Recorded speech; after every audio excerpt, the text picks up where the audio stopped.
Сэрүүлээсгээ 5 минутын өмнө сэрчгсэн нэгэн ир өөрийгөө толинд ажиглан зогсно. Хар шортон дотоожоо гүзэн дээгүүрээ татчихсан туранхай өртөлтэй, инээдтэй бондгор хамартай, юр бусын зөөлөн нүдтэй. 50 нилээд гарсан ир харагдаж байгаа. Тамхинаас гарснаасаа хойш 6 кг нэмчихсэн байгаа нь энэ. Үс нь аль хэдийн бууралцсан боловч будчихсан байгаа юм. Гангарч залуу харагдах гэсэндээ биш. Харин буурал үстэй алиалагч үзэгчдэд инээд бэлгэлэх гэхээсээ илүү өрөвдөлтэй харагдах учир будхаас өөр аргагүй. Толны өмнө өөрийгөө ийн сонжин байгаа энэ хүн бол Оросын театр, киноны жүжигчин, циркийн алдарт алиалагч Юрий Никулин. Энэ бол түүний өөрийн дурсамжаар бичсэн 1979 онд хэвлүүлсэн бараг л бодтой доо буюу Почти сериосно гэдэг нэртэй номын хэсэг нь. Манай үзэгч сонсогч түүнийг ажиллагаа Кавказд олзлогдсон бүсгүй Эрдэнэ нуусан гар зэрэг инээдмийн киногоор нь маш сайн мэддэг. Дэлхийн инээдмийн баярын өдрийг тохиолуулаад энэ агуу жүжигчний намтар уран бүтээлтэй танилцахаар дээрх номноос энэхүү нэвтрүүлгээ бэлтгэн хүргэж байгаа. Шинжлэх ухааны таны мэдхүү Од Мөндөр сувгийн кино төх нэвтрүүлэг эхлэхэд бэлэн боллоо. Тэгэхээр нэвтрүүлэг та бүхэнд YouTube-ийн Од Мөндөр сув, ГНТV телевиз, Од Мөндөр радио 83.3 107 телегоноор хүрдэг. Энэ дугаарыг хамтран ажиллагчаар ханиа томооны үед илэрх шинж тэмдгийг богино хугацаанд намдах Трафлив мөн аюулгүй дижитал орчныг хамтдаа бүтээцгээе. Юнитэл дэмжиж ажиллаж байна. За студид хөтлөгч Инх Бат Цэнгэл баярнаар бэлэн боллоо. За ингээд дайныг жигшсэн халиалагчийн тухай. За өдөр мэндэлээ. Өдөр мэнд. Юрий Владимирович Никулин гэдэг энэ хүн 1921 оны 12 дугаар сарын 18-нд Оросын Смоленск мужийн Демидово гэх хотод төржээ. За миний орос хэл бол маш муу гэдэг. Яах вэ? Аав ээж хоёр орон нутгийнхаа театрт тоглодог сайн дурын уран сайханчд байж гэнэ. Аав нь шүлэг сайхан уншдаг, хуучны дуунуудыг бичиж цуглуулдаг, зохиол бичих хүсэлтэй ийм хүн байж. Ээж нь харин нилээд авьяастай цаашид жүжигчнэр сурч ажиллах хүсэлтэй ийм нэг эмэгтэй байлаа. Харин хүүгээ төрүүлснийхээ дараа цагаа зөвхөн хүүдээ зориулах гээд гэрийн эцэгтэй болж хувирсан юм байна. Энэ аль Никулныг 4 настайд нь гэр бүлээр Москвороо нүүж тэндээ суурьсан байдаг. Тэднийх танилуудынхаа нийтийн байранд 9 м квадрат байранд амьдарч байсан гэдэг. Ваа, амар жижиг юм биш. Харин тийм. Аав нь сонины сурвалжлагчаар ажиллаад хажуугаар нь шог гараанууд бас бичдэг. Тэрээр урлагт маш их хайртай, дуртай хүн байсан тул хүүгээ ч гэсэн урлагт дуртай нэгэн болоосоо гэж хүсдэг. Ингээд Никулныг 5 настай байхад түүнд анх удаа урлагийн тоглолт цирк үзүүлсэн гинэ. Гинтл хөгжим дуурайд гэрэл асаад тоглолт эхэлсэн. Анх удаа ийм их гэрэл хараад ийм их чимээ шууган сонсож байгаа хүүд энэ бүхэн маш гайхалтай санагдсан. Ингээд хизээж мартагдахгүй тэр нэгэн дурсамжинд болон үлдсэн гэдэг. Энэ тухай тэрээр хожим нь авраг том заанууд миний ой тоонд үлджээ. Одоо ботход талбайд 3-4 заан л байсан болов. Харин миний толгой дотор тэнд 10-аад заан байсан юм шиг л санагдаж байна. Өөр зөндөө үзүүлбэр байсан ч гэсэн би тэднийг санахгүй байна. Харин алиалагчд миний ой санамжинд үрд үлдсэн юм. Би тэдний нэрийг ч гэсэн маш сайн санаж байна гэж дурдсан байдаг. Бяцхан Никулинд цирк болон алиалагч дэндүү их таалагдчих. Өдөр шөнөгүй л алиалагч нарын тухай л ярьдаг болсон гэнэ. Бүр циркээр хөвчлөлтсөн байсан гэнэ. Ингээд ээж нь ч гэсэн түнд алиалагчийн хувцас ойж гисэн гэдэг. Одоо өдөр бүр энэ хувцас өмсөн шүү дээ. Тэгэд алиалагчийг аяглаад тэдэн шиг жүжиглдэг болж. Нэг удаа энэ хувцастайгаа хүүхдийн баярын наадамд, табагт наадамд очиад алиалагч хүн бүгдийг инээглэгдэг гэж бодсон учраас Никулин ч гэсэн тэнд байгаа хүмүүсийг инээлгэхээр шийдэд. Ингээд циркт үзснээрээ олонний өмнө гараад бүдэрч унж үзсэн гэнэ. Гэтэл хэн ч инээсэнгүй. Тэгэхээр дахиад унлаа. Дахиад хэн ч инээсэнгүй. Гэтэл харин нэг их ч ирээд Никулин ээжээс танаа хүү чинь унж тусдаг өвчтэй юм уу гэж асуусан гэдэг. Ингээд магад дэлхийн хамгийн шилдэг алиалагчийн хамгийн ихний үзүүлбэр ийм бүтлгүүтлэр өндөрлсөн юм байна. Маргааш нэвгүй умснаасаа болоод бөөн хөхнийц болснаа мэдээд алиалагчийн ажил ер нь тун амгаргүй юм биш үү гэдгийг анх олж мэдсэн гэдэг. Никул ингээд 7 настайдаа сургуульд орж байгаа. Сургууль бол түүний хувьд тайз байсан гинэ. За. Сургууль дээрээ, хичээл дээрээ бүхнийг хөгжөөх гэж үздэг. Багш нар нь түүнийг алиалагч шиг байна гэж ээж аавд нь байн гомдлно. Харин Никулны хувьд багш нарынх нь энэ шүүмжлэл ерөөсөл магтаал байсан гэж хэлж болно. Угаасаа ингэх гэж л сургууль дээр ялаалагч байсан шүү дээ. Харин сурлагын хувьд тэрээр жирийн л дунд сурлагатай байж ой тогтоолт гэж авах юм байхгүй. Хичээлээ зээжлэх гэж илгийг авдаг гинэ. Харин дүүргийнхээ драмын клуб тоглож байхдаа сурсан хөгжилтэй түүх харилцан яриг огт мартахгүй. Яг зээжилдэг. Хүссэн юм а зээжилт юм бэ шүү дээ. Яг тийм байгаа. Дургуут хүчгүй гэж хоёлаа байн ярьдаг та. Яг тийм байх. Энэ драмын клубыг аав нь удирддаг байж ингээд хүүгийнхээ хошин урлагийн авьяасыг хөгжүүлэхэд ихээхэн чармаан ажилтдаг байсан гинэ. Тиймдээ ч хүүгээ энэ клубтээ байнга дагуулan очно. Энэ клубт Никулан жинхэнэ хичээлдээ сууж хамгийн ихээр шамдан суралцдаг байсан гэнэ. Аав Никуланд ер нь их цаг заваа маш их зарцуулдаг. Цирк дуртай болохоор нь амьтдын тухай ном их авч өгдөг. Цирк ч зөндөө бол амьтан байж байгаа шүү. Өөр юмнууд байгаа шүү дээ. За яг жоох өргөдмөрлөлтөө тэгтээ хөөрхөө. Харин тийм. Яг гой харцдаг, гой сурагчтай амьтан бол тэнд жаргалтай байгаах тийм. Тэгээ муухай хүмүүсээс зөндөө бий. Гэтэ хоёлаа сайн сайхны л ярьсан. Хүүхдэд өгч байгаа тэр гоё мэдрэмж нь олстой хэмжээ шүү дээ. Тийм. За ингээд хүүгээ цирк дуртай байхаар нь түүнд ингээд анхдаа амьтны ном авч гисэн гинэ. Энэ ном нь амьтан сурагч Дуров гэдэг хүний Миний амьтад гэдэг нэртэй ном байсан юм. Ер нь аав нь байгальд маш хайртай. Тэрмэл өвчтөй нохоо муур гэртээ авчирч имжилдэг. Ер нь их өрөвч зөөлөн тийм хүн байж. Ер нь урлаг туртай хүн тийм болж төлөвшдөг тийм. Ээж нь харин ингээд амьтад авчирдаг тахт ихэндээ их дургу байсан гэнэ. Ингээд маш их өгөлдөг байсан ч гэсэн ямар ч байсан найзуудтайгаа ч юм уу танилуутайгаа холбогдоод тэдгээр аврагдсан нохоо мууранд заавал эзэн олж өгдөг байсан. За мөн үгэрч зогсохгүй. Никулан жоохон байхдаа мод руу чулуу шидээ зогсож байгааг аав нь ажиглаж гэнэ. Мод руу. За. Тэгсэн чинь аав нь хурч ирээд битгий мод руу чулуу шидээ минь их. Мод ч гэсэн өвтөн шүү дээ гэж хэлснийг Никулан насан туршдаа мартаагүй гэдэг. Эцэг эхийн хүмүүжил гэж ийм юм байдаг байна. Өдөр бүр чи битгий мод руу битгий чулуу шидээ гэж хэлэх бол нэг хэрэг. Харин чин сэтгэлээсээ хэлсэн тэр нэг үг хүүхдийн хүмүүжилд маш том нөлөө болдог. Болж байгаа. За энэ бүгдийг ажиглах юм бол энэ айл амьтдад их дэлхийдээ үнэхээр их хайртай хүмүүс байсан харагдана. Хүүгээ ч гэсэн их дэлхийг хайрлах сэтгэлтэй болгон хүмүүжүүлж байж. 7 дугаар ангид төгсөөд олон хүүхэд мэрэгжлийн сургуульд явхад Никулан ч гэсэн тэдний адилаар ингээд найзынхаа явсан цэргийн сургуульд элсхийг анх хүссэн юм байна.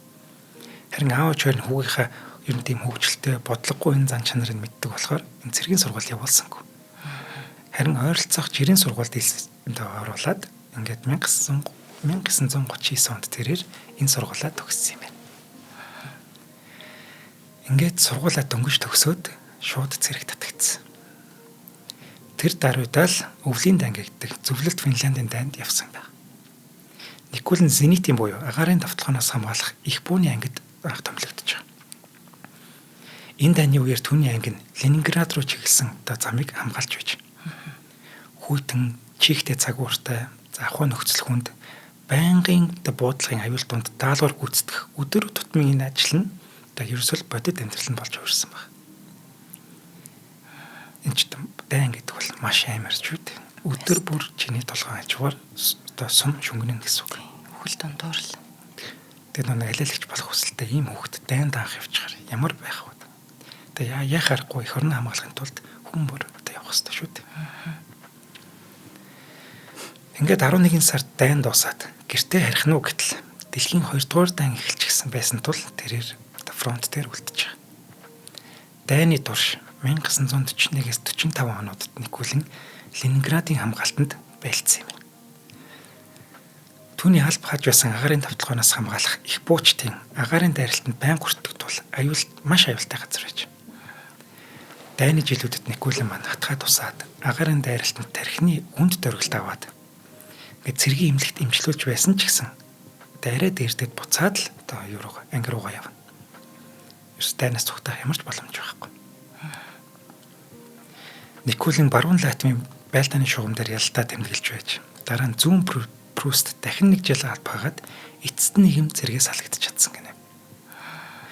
Никулан эр зоригийн төлөө Ленинградыг хамгаалсны төлөө, Германыг ясны төлөө гэх медалуудаар шагнагдсан. Эдгээрийн дундаас эрд зоригийн төлөө гэдэг медаль нь түүний хувьд хамгийн нандиндаг, хамгийн чухал медаль нь гэж. Мэдээж дайн бол дайн. Эрд зоригтой байсны төлөө гэх энэ медаль бол өөр өөрөөр бахархах, их орноо хамгаалсан тэр нотлохоо нь тиймдээж хамгийн үнцэнтэй медаль нь болж хувирсан болов. Тэрээр дайны талбарт олон гавья байгуулж байсан ч гэсэн бас нэг удаа цэргийн шүүхээр ороод бүр цаазаар авахулах одоо шахсан гинэ. Цэргийн хуулиар энэ чинь юм л бол цаазаар авчдаг шүү дээ. За. Сайн. Тэгсэн чинь энэ нь шүү дээ ийм болсон ба. Нэг шим тэдний анги шүнжин бүрэн бэлэн байдалд байх ёстой ийм тушаал авсан байна. Гэтэл батальоны командлагч нь хэдэн шин дарааллаад нойргүй одоо онсон ядарсан цэргүүдээ унтуулж амруулахын тулд Никулны ганцаар ангийн харуулт гаргаад тэгээ бос цэргүүдээ хамрааж исэн гинэ. Ингээд цэргүүд нам утаж Никулын ганцаар сэрүүн байхад гинт штабын шалгалт ирсэн. Мэдээж бүүн асуудал. Бүгд сэрүүн байх тушаалтай байсан цэргүүд бүгд нам унтаж байдаг. Энэ бол юу байж боломжгүй зүйл шүү дээ. Бүгд асуудалд орно. Ялангуяа нөгөө батальоны хамгаалагч, одоо командлагч хамгийн том асуудалд орно. Тийм. Ингээд нөгөө командлагч Никулнаас энэ буураг зөвхөн өөр дээрээ одоо хүлээгээд шүн дунд бүх хүнийг сэрэх ёстой байсан ч яагаад ч юм сэрээгээгүй гэж хэлхийг гуйсан баг. Яана. Цаазаар авахулч болох үс ийм дахтуу шийтгэлтэй одоо юу шүү дээ. Одоо хэрэг шүү дээ. Кино шүү дээ. За. Ингээд Никулын маань цэргүүдээ бодсондоо үнийг нь хүлээн зөвшөөрөөд өөртөө бүх бурууг одоо авсан байдаг. Харин дараа нь сайн таньдаг өөрт нь одоо хүн ёсоор хүндэтгэлтэй ханддаг штабын нэгэн дарагтаал энэ тухай үнээр нь өчсөн гинэ. Энэ явдлаас болоод Сахилга Баатмуутай гэж Никулнийг төрөөчөөс энгийн цэрэг болтол нь тушаал бууруулсан. Одоо харин 2 сарын дараа цолыг нь дахин сэргийсэн байдаг юм. Энэ тухайга Никулын маань насан туршдаа яриаггүй. Хинт ч хэлээгүй. Цэргийн нууц. Энэ цэргийн гэхээс илүү эр хүний нууц. За бас тийм ээ. За харин бүр хожим нь хүүн болж мэдээд одоо бас хүмүүст ярьсан байдаг юм. Хараа насан туршдаа яриаггүй. Энэ бол түүнийг ямар эр хүн байсан бэ гэдгийг бэлхний харуулж байгаа. Өөрийгөө буруу талаар нь шууд лам нээж болох байсан шүү дээ. Гэхдээ тэр тгээгүй. Хэдий дайн дууссан ч гэсэн энэ үнэн ил болвол нөгөө командлагч цэргүүд асуудалд орчих болох. Тэр болгоныг бодолцоод тэдгээр цэргийн нөхдөө бодсондоо тэрээр энэ явдлыг насан туршдаа өөртөө хатгалсан байж болох юм. За Левийн тэтгэгчтэйгээ танилцсан. За нэвтрүүлгийн хамтран ажиллагчаар Ханаа томны үед илэрх шинж тэмдгийг богино хугацаанд намдах терапиу дэмжиж ажиллаж байна. Тэгэхээр одоо яг нэг юм хүүтэн зэврүүн болоод салхи шураал нэг хүүтэн нэг халуун болоод байгаа ийм үеүүдэд манайхан одоо толгой өвдөх, хоолой өвдөх, нус гоожих, халуурах, найтах, бие арцаах нэг юм ханаад үрж байгаа эхний анхны шинж тэмдгүүд илрээд эхэлсэн үед л манайхан терапиу аваад уухаа бол надаар илүүлдэггүй мэднэ. Гэхдээ юу гэлэх гээд байна уу гэвэл та гэрээсээ гарч авах боломжгүй байгаа бол age point-ийг минээс захиалаад гэртээ өнгөө өргүүлээд авах бүрэн боломжтой хэрэглэгчтэй мэдэрсэн ийм үйлчлэгийг нэвтрүүлж байгаамаа. Ер нь терапиу бүх хэмжээний сангуудаар таалагдчихж байгаа. Манайхан хандахгүй сайн мэднэ. Тэгээд заавал өвдөрснийхэн дараа биш их үедээ хэрэглэхэд те халуурахад бие арзахад өста нам болдгийг ч бас мэдчихэж байгаа хаа. За ингээд Ханаа томны үед илэрх шинж тэмдгийг богино хугацаанд намдаадаг терапиу маань нэвтрүүлэг дэмжиж ажиллаж байна. Баярлалаа. За баярлалаа. За мөн Никулны ярих туртай хамгийн гоё дурсамж нь нэг өдөр Никулын хэсэг тагнуулчтайгаа хамт өмнө нь германчуудын байсан новчинд байрлах болсон гинэ. Тэд хүнснийхээ нормыг гаргаж ирээд хооллох гэтэл гинэт хаанаас ч юм нэг хулгана 50 гэгч нь гарч ирээд тэдний дунд суудсан. Хулган ширээн дээр гарч ирээд хоол хүлээгээд цогноон суусан баг. Германчууд өмнө түүнийг хооллдог байсан бол л та. Хулган хүмүүсээс ерөөс айхгүйсэн. Никулын ингээд түнд нэг яамны хэлтэрхий өгсөн чинь хулган тэр хэлтэрхийг өөрийн нормоо идэж байгаа итал идэж гарах нь тэр. Сурцтай. Тий. Гэтэл цэргүүдийн нэг нь автомат буугаараа хулганыг зөхөх гэж оролдоход Никулын нөгөө цэргийн гарнаас нь бариад. Тэгсэн чинь нөгөө цэрэг Никулэнд энэ чинь герман хулган байна гэж хэлсэн гинэ. Тэгсэн чинь Никулын инээмсэглээд үгүй энэ чинь манай Ленинградын хулган байна. Царайг нь харалтаа гэж хэлсэн. Ямар хөө. Үүнийг сонсон тэнд байсан бүх хүмүүсийн нээлттэй болгонч амьд үлдсэн байдаг. Дайнаас буцаж ирээд Никулан энэ явдлаа аавдаа ярихад аавынхын сэтгэл ихэд хөдлөөд хүүгээ үнэхээр баатарлаг үйл хийжээ хэмээн багтсан байдаг. Энэ бол түүний хүмүүжил шүү дээ. Өө Степа баярлалаа. Дандаа нөгөө амар сонь аав гэж ороод байсан чинь бүр ингээ санаа амраад бүр яг ингээл эхэлсэн цагаас нь шүү тогтлоод.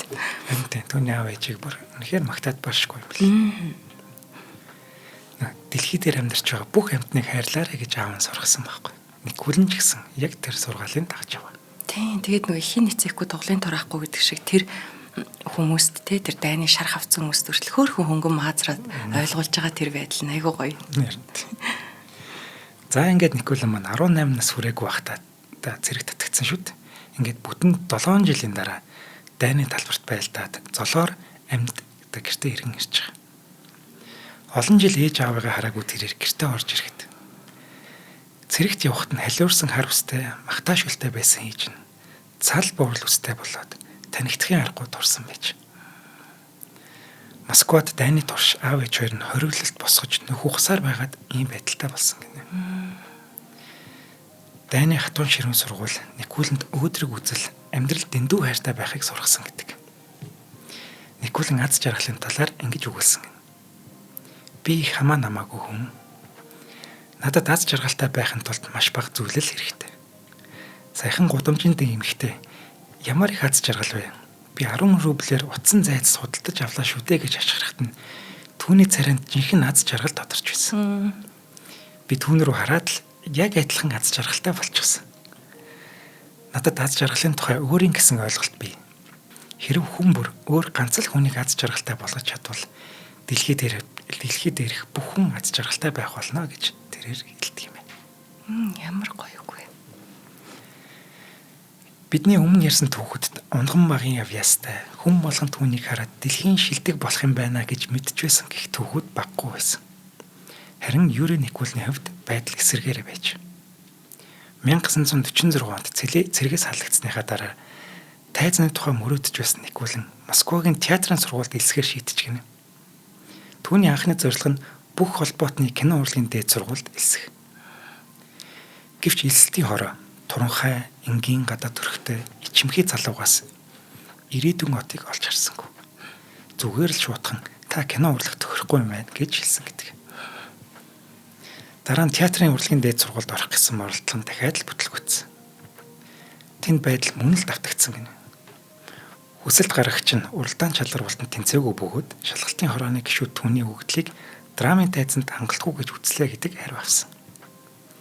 Дайны дараа театрын сургуулиуд баатарлаг, илэрхийлэл сайтай, гой дөрүүдийг ирж хайсан болохоор ийм зөөлөн аялагтай, гинэн инээмсэгэлтэй, гадна төрхөнтэй гялцах зүйлгүй Никулан энэ хэв маягт нь тохирохгүй байсан гэнэ. Москвад байсан бүх театрын сургуулиуд түүнд ийм хариу өгч ирсэн юм. Босод хүний хувьд ийм олон татгалцсан хариу авах юм бол тэд тэр мөрөөдлөө болох байсан баг. Харин Никулан бууж өгөөгүй. Тэрээр киногоор болсонгүй, жүжигээрч болсонгүй. Тэгвэл циркээр дамжуулъя гэж өөр зам хайхаар шийдсэн баг. Энэ шийдвэр нь ч гэсэн түүний хувь тавиланг оронгоор нь эргүүлж байгаа. Сайн талаараа шүү дээ. 1948 онд Никулан аав ээжтэйгээ ярилцаад Москвагийн циркийн студид элсэн ордог. Тэнд үзэгчидтэй ажиллах чадвараа дэвшлүүлээд хэмнэлийг мэдэрч сураад уран бүтээлийн хувьд хөгжиж эхэлсэн байдаг. 25 настай Никулан 1948 оны за энэ 26 юм болов. 1948 оны 10 дугаар сарын 25-нд Борис Романовын хамт загвар өмсгч ба халтуурдагч шог гарант тоглоод циркийн менежер дээр анх удаа гардаг юм. Дараа жил нь Никулан албан ёсоор циркийн алиалагч болж чадсан. Тэрээр анх алдарт алиалагч Карандашийн туслахаар ажиллаж байгаад дараа нь хошин шогийн жүжигчин акробатчин Михаил Швидентэй хамтарч ажиллаж эхэлсэн юм байна. Никулан энд маш их зүйлийг сурч байсан гэнэ. Орой бүр тоглолт дээр алиалагчийн ажлаа хийгээд бусад алиалагч нартай амьтдтай үзүүлбэрүүдээ хийж байж. Гэтэл нэг өдрийн тоглолт дээр Никулан морины хүл доогуур ороод гიშгчүүлээд толгой төрүүнээс нь цус олгоод аимшигтай осолт өртсөн гэнэ. Тэрээр дайны талбарт ч ийм гэмтэл аваагүй юм. Гэтэл циркийн менежер инхүү үхэх шахаж гинэ. Ингээд цусандаа бодогдсон эмнэлэгт хүрэгдээд дэндээ эмчлүүлж байхад нь нэгэн бүсгүй түүнийг эргэж ирж гинэ. Энэ бүсгүй бол нөгөө мордыг авчирсан Тарелангийн их сургуулийн оюутан Татьяна гэх бүсгүй байж. Анх нөгөө Никулэн туслахаар нь ажиллаж байсан Карандаш гэж хүн биш үү? Тэр хүнд морь хэрэгтэй болоход Никулэн тэр нөгөө Тарелангийн их сургууль руу очиод морь авчирсан юм байна. Ингэхдээ тентхийн сургуулийн 3 оюутан бүсгүүд оройн тоглолтын урилга өгсөн гинэ. Энэ 3 бүсгийн нэг нь нөгөө Татьяна байхгүй. Магадгүй энэ хоёр бие биенийг анхудаа харилцсан баг. Тэгэхэд анхны харцаар дурлалцсан байж мэдэх юм. Ингээд нөгөө тоглолт дээр урилга өгөөд байсан залуу нь үхэх шахахад Татьяна хамгийн их санаа зовсон болов. Ингээд эмнэлэгт эргэж ирээд тэд энэ үеэс эхлээд болцож эхэлсэн гэдэг. Харин тэд удаан үрхэж чадсангүй. Хосууд 6 сарын дараа хормоо хийсэн гинэ. Гэт. За. Татьянач Никулэнтэй хамт цирк тоглох болоод тэд 47 жил хандлан сууж. Тэдний дундаас Максим гэдэг хөөрхөн хүү төрсөн. За хүн аавыгаа амьд багт нь 3 ачтаа болгож бас баярлуулсан юм байна. Гэмээ сайхан түүхүүд явж байна. Юрий Никулэн бүх зүйлд авьяастай байсан ч хамгийн том авьяас нь алиалах авьяас байлаа. Алиалагч гэдэг бол хошигнол инээдэн боловч бас бүхэл бүтэн гүн ухаан юм. Никулэн өөрийнхөө тухай ингэж хэлдэг. Би бол алиалагч. Би үзэгчдийн инээдийг сонсоод л баярлдаг. Насанд хүрэгчдийн ч бай, хүүхдүүдийн ч бай. Инээмсэглэлийг харангуйтаа л би баяр баясгалантай болдгоо гэж хэлдэг юм. Энэ бол жинхэнэ алиалагч хүний авах мэдрэмж байна. Юрий Никулны киноны карьер мэргэжлийн стандартаар гайхмаар хожуу буюу 36 наснд нь эхэлсэн байдаг. Анх хүүхний чинь 25 настай оролдож үзэж чадаагүй шүү дээ. Сургууль наваагүй. Голоод байсан. Тийм. 36 наснд олон жүжигчид дүрдээ өөрийгөө баталсан эсвэл аажмаар тайзнаас бууж байгаа ийм үе. Харин Никулны хувьд энэ насан дээр амьдралынхаа шинэ бүлгийн эхлэлийг тавьж байгаа.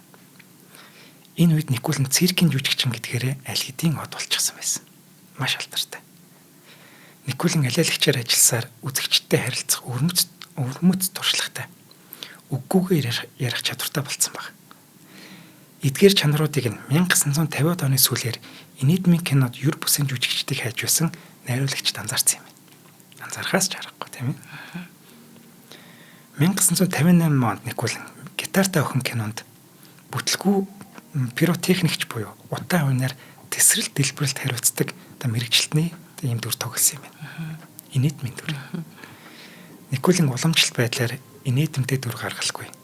Камерын өмнө бодит байгаад балаа байдалд гинт орсон хүн шиг байсан нь үзэгчдэд, за найруулагчдад ихээхэн таалагдсан. Ердийн хэв маягийг эвдсэн гэсэн үг байна. Хэдий жижиг дүр байсан ч гэсэн үзэгчд улаан цамцтай, кепкэн малгай өмсөн, кэт өшгөлсөн инээдтэй хөгжлөө залууг анзаарахгүй байх аргагүйсэн. Түүний жүжигчний авьяас чадварыг зөвхөн кино найруулагчид төдийгүй, театрын найруулагчид ч гэсэн олж харсан байдаг. Найруулагч Эльдар Рязанов түүнийг өөрийн баг театрт үрсэн боловч Никулэн 40 наснда жүжигчний карьер эхлүүлэх нь тухайлаг бус гэж үзээд татгалцсан юм байна.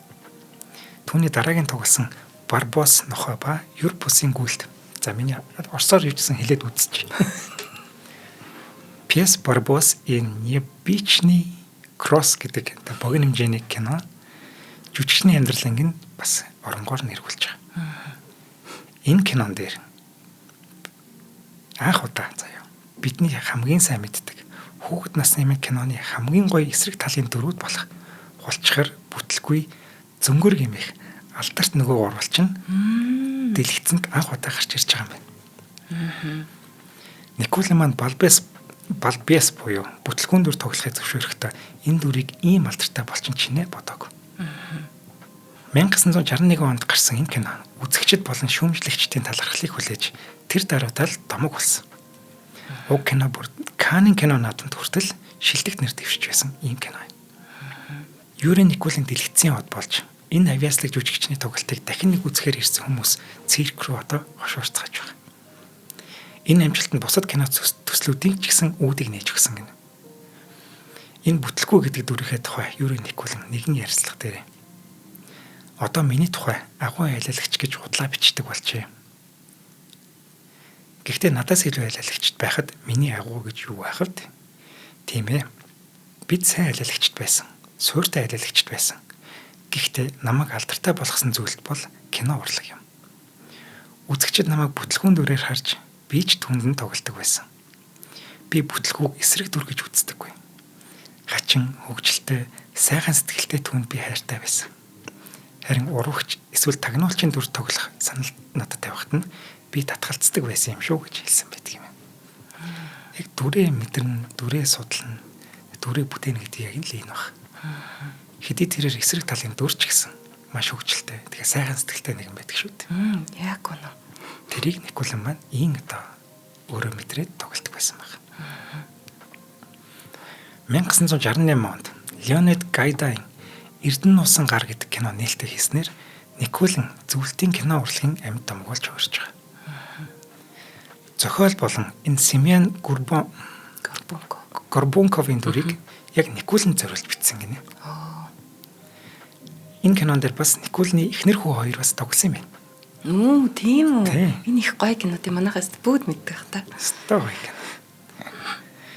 Зөвлөлтийн кино шүүмжлэгчд энэ киноны тухай ойлгохтой зүйл бичээгүй ч гэсэн уг киног үзэгчид баяртайгаар хүлээн авсан. Түүний дуулсан туулааны тухай дуул өстой хэр хөөрхөн шүү дээ. Эрдэнэ нуусан гар бол яа харахгүй тийм ээ. Бидний хүүхэд насыг маш хөвгөлтэй болгож өгсөн тэр кино. Дугин ч гэсэн дагаад л тоолдог байлаа шүү дээ. Дугин нэг ийм үстэй гард бол үнэхээр дургуй тийм ээ. Никулины намтарт гардаг хамгийн алдартай бөгөөд гайхалтай үйл явдлуудын нэг нь энэ киноны зураг авалттай холбоотой юм байна. Кино зураг авч байсан зочд буудлын подвалд жүжигчдийн жижиг хэрэглэлийн тусгай өрөө байж гинэ. Олон хэрэгэл дотор зохиолын дагуу 500 м өндрөөс шидэгдэх ёстой Никулины дүрийн дуураймал нь бас тэнд байсан гинэ. За. Хүүхэлтэй байсан. Тэгээ тэр дуураймлыг хэвтэйгээр нь ингээд орны хэвтэйгээр нь байрлуулад орны давгаар хувцсан байж. Нэг өдөр өрөөг цэвэрлэж байсан үйлчлэгч эмэгтэй сониуч зандаа хөтлөгдөд нөгөө давган сөхөд үтсэн чинь үхсэн Никулин хэвтэж байх тэр.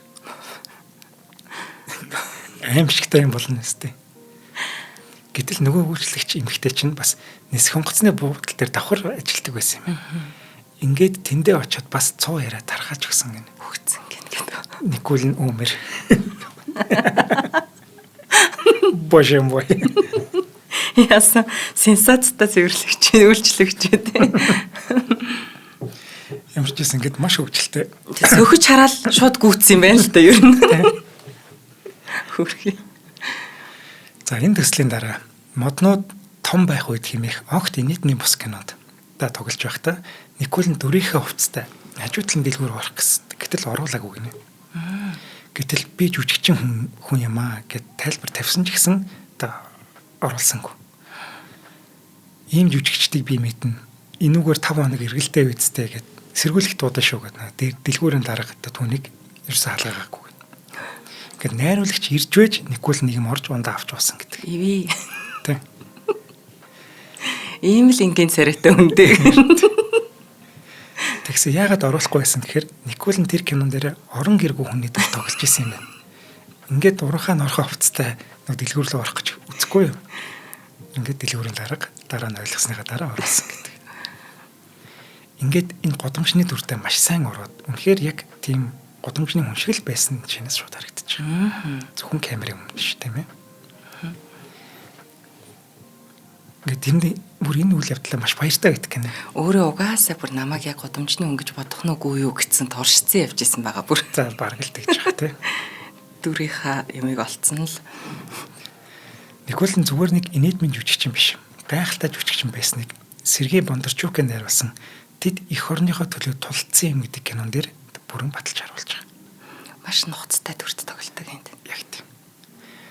Байлдагч Некрасовын дүрд Никулин өөрийнхөө дайны тухай дурсамжаа бүрэн шингээж өгсөн гэхэд болно. Мөн Алексей Германы Дайнгүй 20 хоног гэдэг киноны хошуучийн дүрийг ч гэсэн дурдсан зүйтэй. Гэхдээ түүнийг энэ дүр тоглуулахгүй. Баатарлаг дүрд ийм царайлаг бус жүжигчин таарахгүй хэмээн яамны их мэдгчид бас хэлж байж.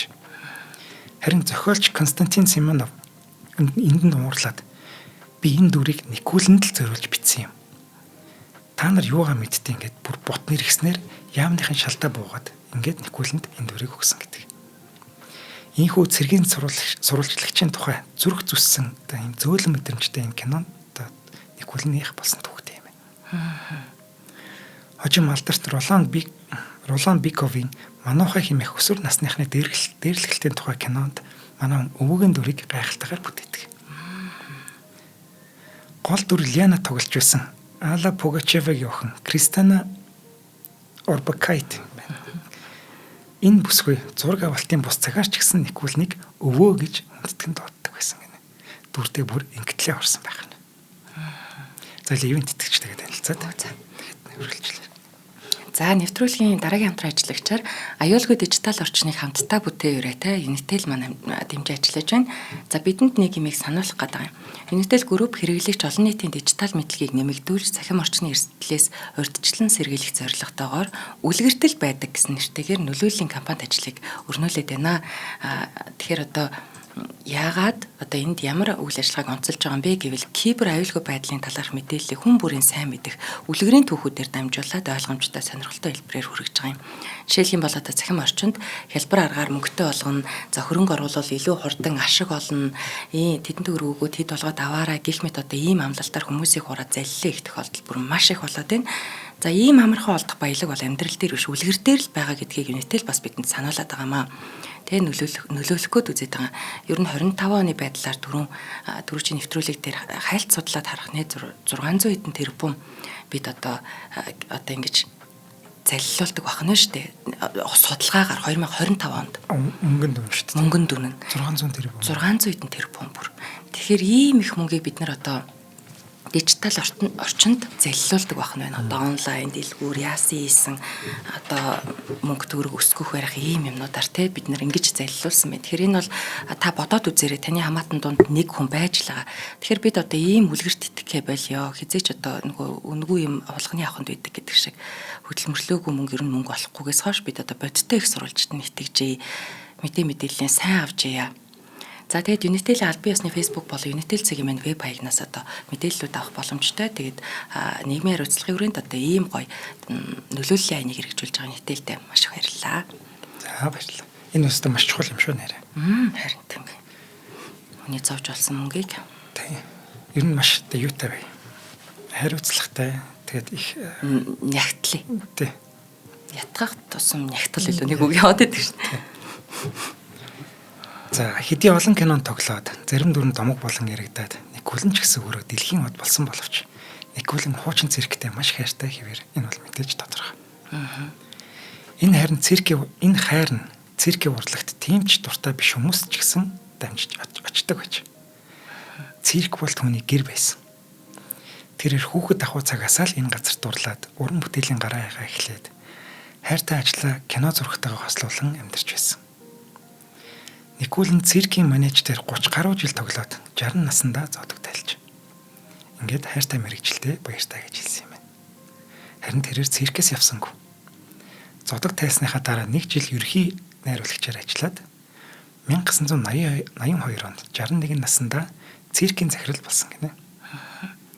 Мэдээж циркийн бүгд түүнийг шүтэн биширч оройн дээрээ залан хүндэтгдэг байсан. Харахч байхгүй. Никулэн өглөө ажилдаа ирэнгүүтэл хамгийн түрүүнд морины жүжигээр ороод мордийнхоо мэндийг мэднэ. Яагаад гэвэл энэ цирк нь морин тойруулгын суурин дээр бий болсон юм байна. Тэгэхээр анхдагчт нь буюу эцэст нь морд байх. Дараа нь бусад амьтдтайгаа мэдлээд нөхцөл байдалтай танилцсныхаа дараа л өрөөндөө орно. Түүний өрөөний хаалга ямар ч ажилтнанд үргэлж нээлттэй. Энд ирж асуудлаа хуваалцаад зөрчилдөөнөө шийдвэрлээд мэдээж шинэ онгоо сонсч болно. Тэр болгоны Никулэн ярина шүү дээ. Никулэн танилуудынхаа ажилчдынхаа асар олон асуудлыг шийдэж тусалдаг. Им тариа олдгоо байсан үед нь түнд одоо авч өгнө. Им тариаг нь олж өгнө.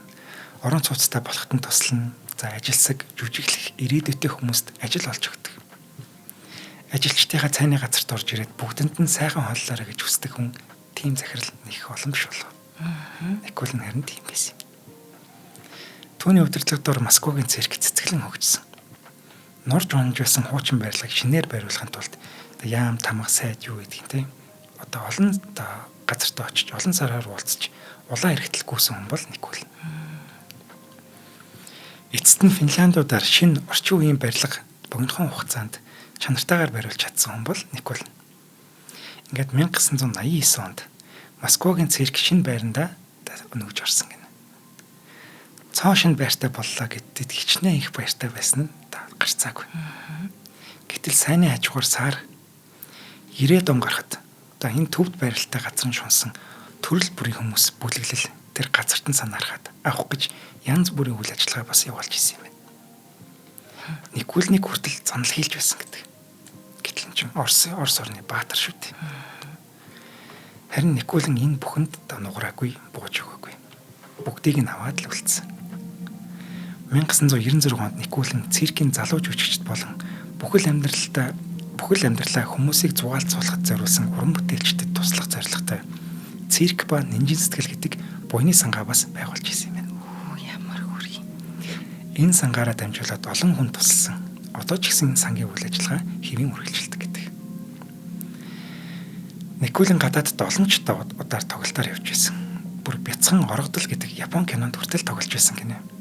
Гэтэл японочдтай ягаад холбогдсон талаар нэг жижигхэн түүх ярихад. Нэг өглөө Никулин цирк рүү ажилдаа явж байхдаа аимшигтай машины усалтаа тааралдаж гинэ. 6 настай хүү ээжтэйгээ явж байгаад машинд мөргүүлсэн юм байна. Тэгээ ээж нь газар дээрээ нас орж.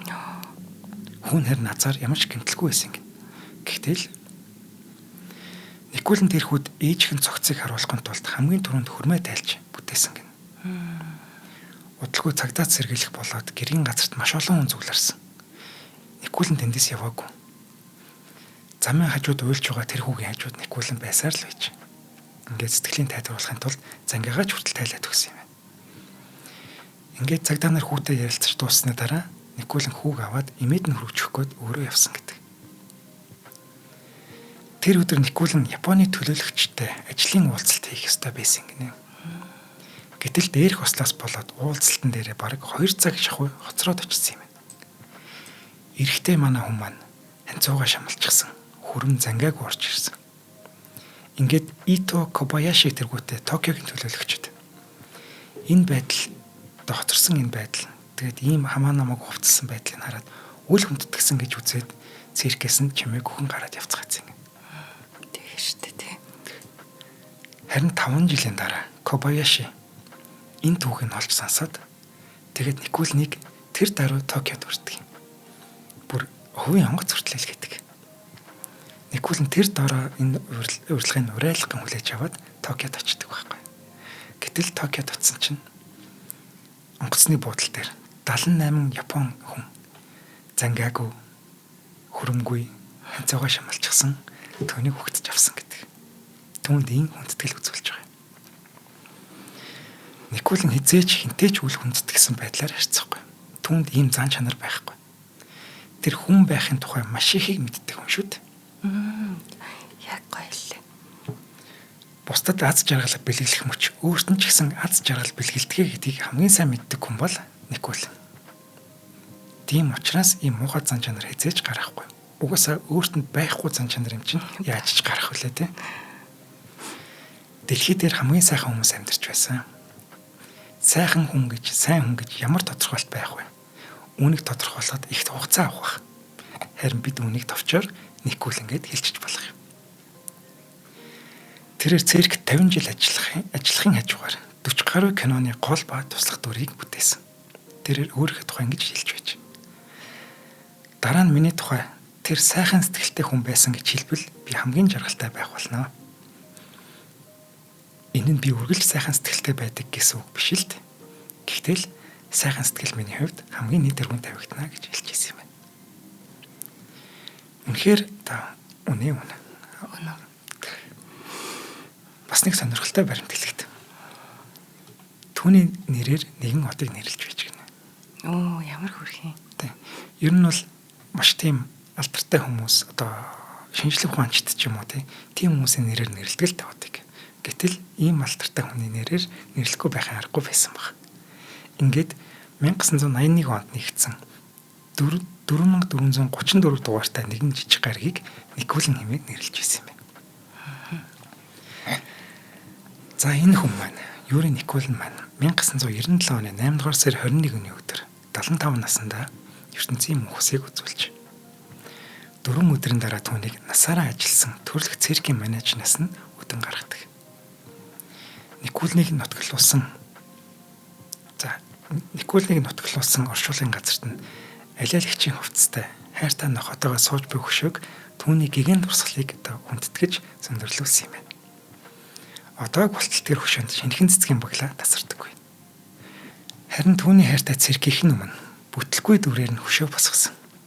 Ингээд цирк үзэж зураг дараалж буй хүүхдүүдийн цангилсан инээдийг өдөр бүр сонсон.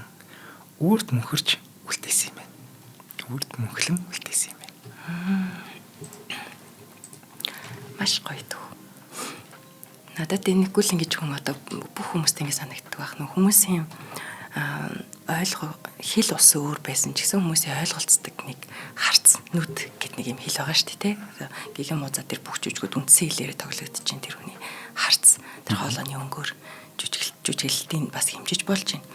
Тэгээ энэ хүний ийм гоё дулаахан дүр төрх дээрээс нь бүр зөвлөлт толгойд тулсан тэр кино урлагт асар их өөрчлөлттэй очсон юм гэмээр одоо нэг тийм мангар дуушуу ихтэй нэг ийм мангар чимшиг алиа дүрийг энэ хүн игэлтэй бүр ичимхий алдаа гаргадаг тэгтээ сайн хүн ямар ч дүрээ тийм одоо юу гэдгийг юм муу дүр тэнэг хүн болгоогүй. Тэгээд тэр драмын гоё дүрүүдийг тийм гоё дотн дулаан нэмсэглэл нүдний харцаар гаргасан. Тэгээ би үнэхээр сайхан юм а гэж боддог л доо. Тэгтээ ээж аавын сонссон чинь айгу гоё байлаа. Нэрэл одоо бид хэрвээ одоо тэнгэрт байгаа одыг төрүүлье гэж бодох юм бол хүүхдээ сайн мөжүүлж, хүүхдээ л хүн шиг хайрлаж, хүүхдтэй бас бүх юм амьтаа шүү гэдгийг ойлгуулж тэ.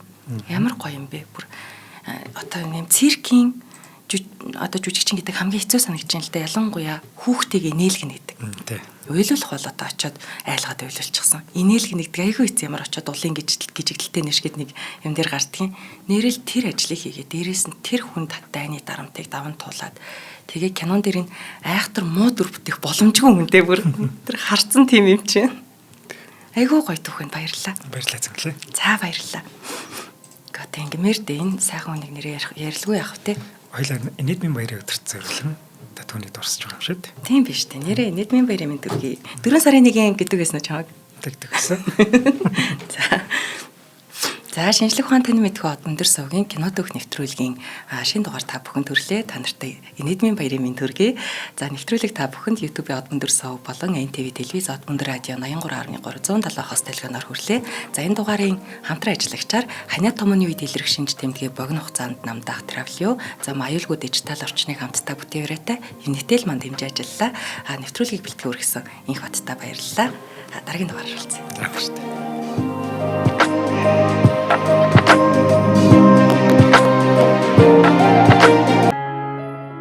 Нэвтрүүлгийг хүлээн авсан Нарны аймгийн монголчуудаа баярлалаа. Од өндөр сувг нь энэ мэдчлэн таны мэдхүү мянган нэвтрүүлгийг 2026 оны 7 сарын 1 хүртэл та бүхэндээ хүргэх юм. Их хэлээрээ шинжлэх ухаан танин мэдхүүг түгээхийн үлсэд нэгтгэх хүсвэл та бидэнд хандив өгөх боломжтой. Жилдээ ганцхан удаа 100,000 төгрөгөөр биднийг дэмжснээр шинжлэх ухаан танин мэдхүйг түгээх энэ үйл хэрэг амжилттай үргэлжлэх юм.